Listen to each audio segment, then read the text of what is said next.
Fact number 1. Stress ఎప్పుడూ చెడు కాదు. సరైన స్థాయిలో ఉన్న ఒత్తిడి మెదడును ఫోకస్ చేస్తుంది. ముఖ్యమైన సంఘటనలు బాగా గుర్తుండిపోవడానికి ఇది సహాయం చేస్తుంది. సమస్య అధిక స్ట్రెస్లోనే. Fact number 2. మనసు ఊహించిన దానికంటే వేగంగా అలవాట్లు మారుస్తుంది. ఒక అలవాటును మార్చడానికి 21 రోజులు అనే మాట సైన్స్ కాదు. స్థిరమైన రిపీట్, స్పష్టమైన ట్రిగ్గర్ ఉంటే మార్పు త్వరగా వస్తుంది. Fact number 3.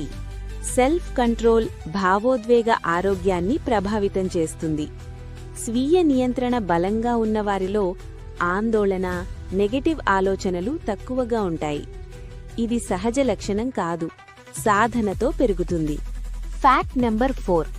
మన ఆత్మవిశ్వాసం చుట్టూ ఉన్నవాళ్లతో మారుతుంది. పాజిటివ్ వ్యక్తులతో ఉండటం నిజంగా ఆలోచనల తీరు మార్చుతుంది. ఇది ప్రేరణ మాట కాదు, న్యూరల్ ప్యాటర్న్స్ మారుతాయి. Fact number 5. సోషల్ మీడియా భావోద్వేగాలను పెంచుతుంది, నియంత్రించదు. ఇది ఉన్న భావాలను యాంప్లిఫై చేస్తుంది. అసంతృప్తి ఉంటే ఇంకా ఎక్కువగా అనిపిస్తుంది. కాబట్టి వాడకం కంట్రోల్ అవసరం. ఇలాంటి మరిన్ని వీడియోల కోసం ఈ వీడియోకి లైక్ చేసి మా ఛానల్ను సబ్స్క్రైబ్ చేయండి.